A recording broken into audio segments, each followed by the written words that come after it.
Welcome to the Setting Up Your New iPhone course. A new iPhone is one that has not belonged to someone before you,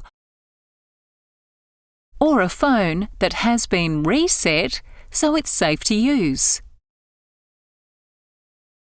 Before you start setting up your new iPhone, it's a good idea to have a mobile phone plan with a service provider. And you should have inserted your SIM card into the phone. You should also have ready access to your home Wi-Fi name and password. If you don't have a SIM or a mobile plan yet, you can still set up your phone and be able to follow along with this video. If your iPhone has a physical home button, some of the steps might be slightly different, but you can still follow along. To begin, switch on your iPhone by holding the power button until the Apple symbol appears.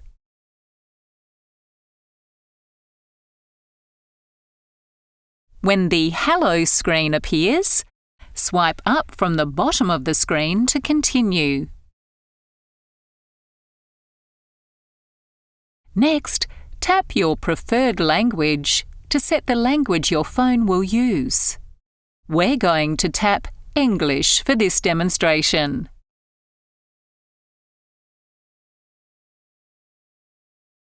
And now, tap Australia.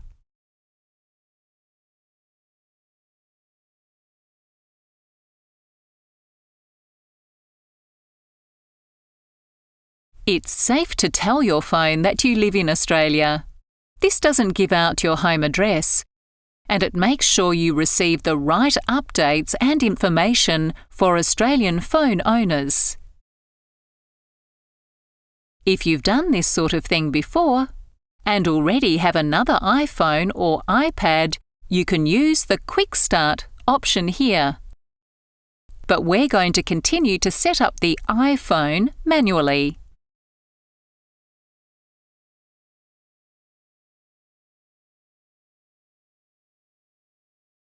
Next, it's time to connect to your home Wi-Fi. Connecting your phone to Wi-Fi at home can save you money because using the internet via the mobile data network can be expensive.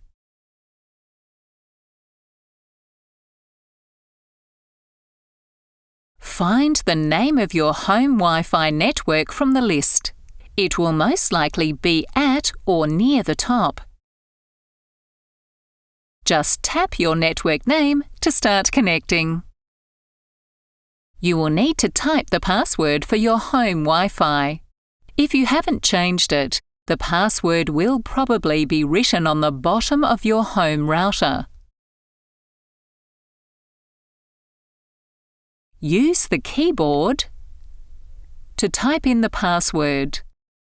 Type it carefully so that any upper and lowercase letters match exactly. Tap Join in the top right corner. Now tap Next. The iPhone will take a few minutes to do some setup in the background. The Data and Privacy screen tells you that the phone will sometimes ask for personal details and explains what that information is used for. When you have read the information and are ready, tap Continue.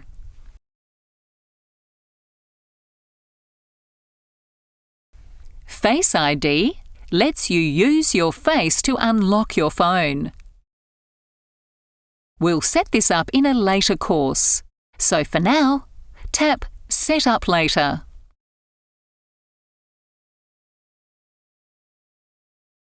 Now it's time to create a passcode or PIN. This is a combination of numbers that you'll use to unlock your iPhone each time you use it. This will protect your phone from being used without your permission. Choose a 6-digit passcode that's easy for you to remember but hard for others to guess. If the iPhone says the passcode can be easily guessed, tap Change Passcode and try again.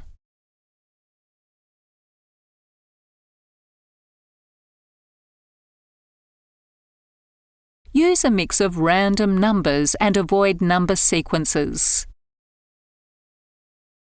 Then re-enter your new passcode to confirm it.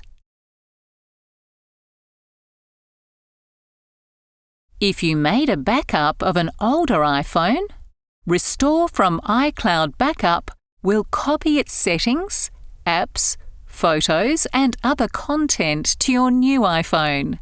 It's a useful feature, and we'll learn more about how to backup and restore your data in another course. For now, we'll tap Don't Transfer Apps and Data and move on to the next step.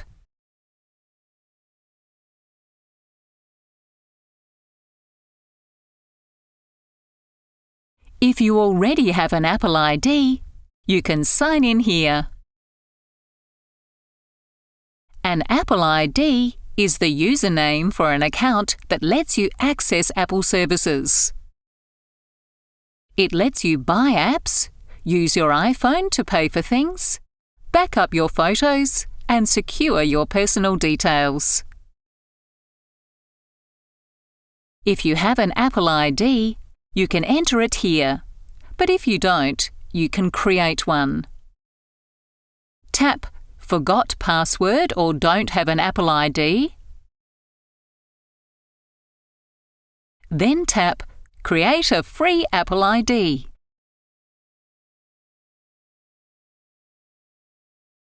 Now it's time to add some information about you.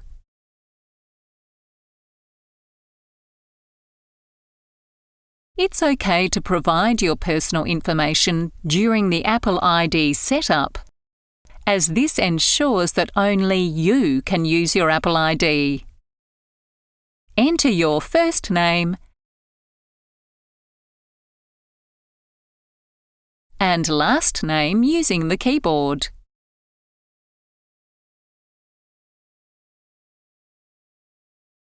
Enter your date of birth.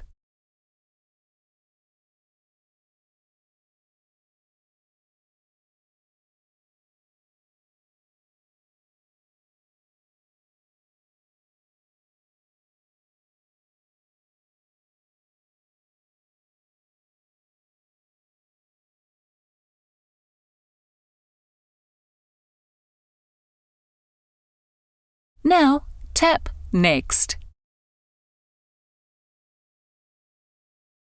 You will need to enter an email address, which will be used as your unique Apple ID. Apple can also help you create an email address for free. So, if you don't have an email address, or if you just want to create a new one to use as your Apple ID, tap Do Not Have an Email Address. Tap Get an iCloud email address to create your new email address, which you will use as your Apple ID. Enter your name or any other words and numbers before the @icloud.com to create your address.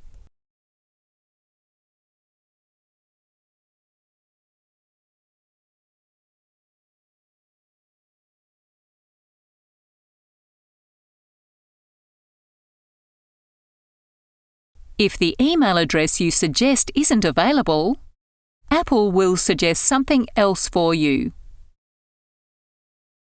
Tap Create Email Address to continue.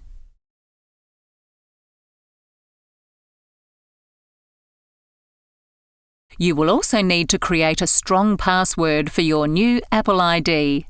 It should have a mix of letters, numbers, and capitals. Using the keyboard, carefully type it in next to Password.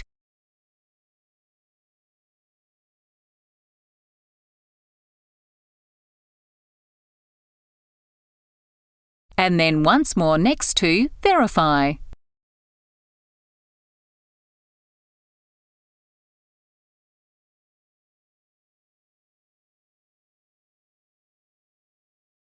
Then tap Next.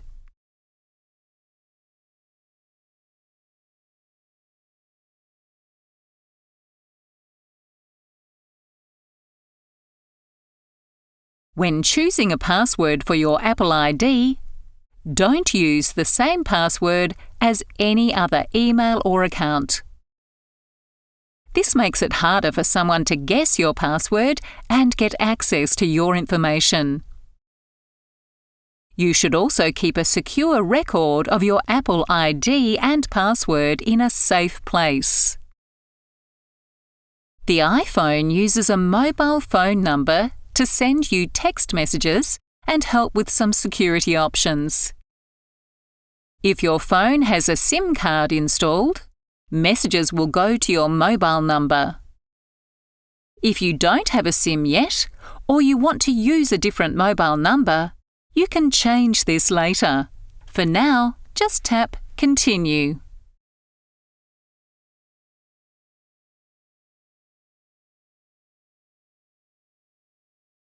Once you have read the terms and conditions and are ready, you can tap Agree.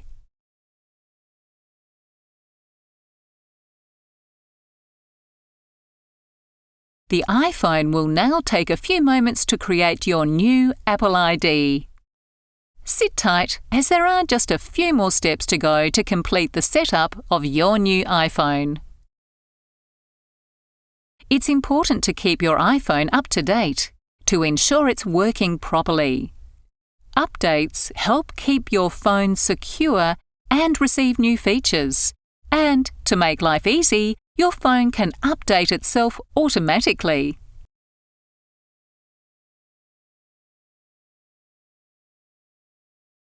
Tap Continue to accept updates when available. Next, we see something called Location Services. This feature uses your phone's GPS, which is short for Global Positioning System, to provide weather, traffic and other information local to where you are. It can even help you find your iPhone if you lose it, and you can learn more about this in another course. This is a handy feature, so let's enable Location Services. If you change your mind, you can always turn this feature off later. But without Location Services, apps and features that rely on mapping information will not work properly. For now, let's tap Enable Location Services.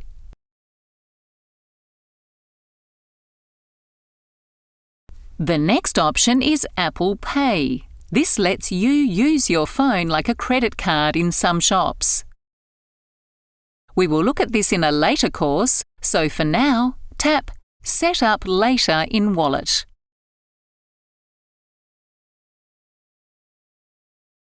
Whenever you use a new password or credit card, your phone will ask if you'd like to save the details for future use. iCloud Keychain then securely stores them to use on your phone, so you don't have to remember them.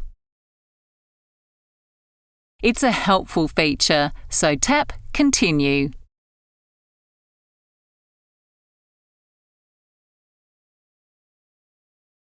An iPhone is a complicated device, and these next few screens deal with advanced features that we'll talk about in later courses. For now, you can safely tap Set up later in Settings,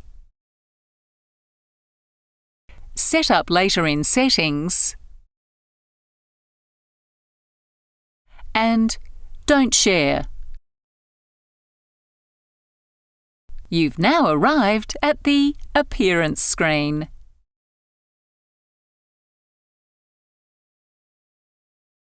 There are two options for your phone's appearance. Light mode is default and keeps menus all white. while dark mode does the opposite and turns menus black.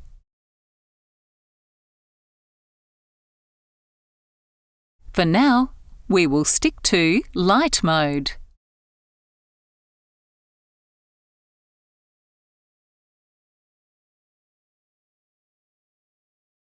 Now tap Continue.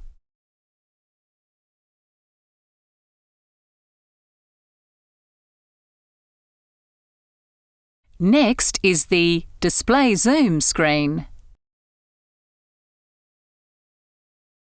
Here you can choose a zoom level for your phone's display. Zoomed makes everything a little bit larger and easier to read. For now, tap Standard.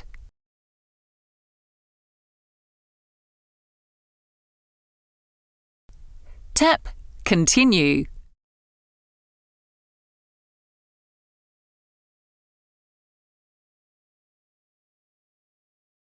Setup is now finished.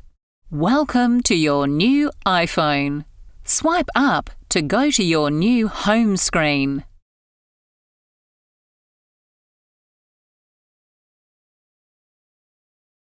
Look for the Wi-Fi symbol at the top of your screen. If you have a SIM card inserted, you will also see a symbol for mobile network reception. If both symbols are white, your phone is connected to Wi-Fi and the mobile network and is ready to use. Your phone has lots of useful features. If you're ready to move on, there are many other courses to explore on Be Connected.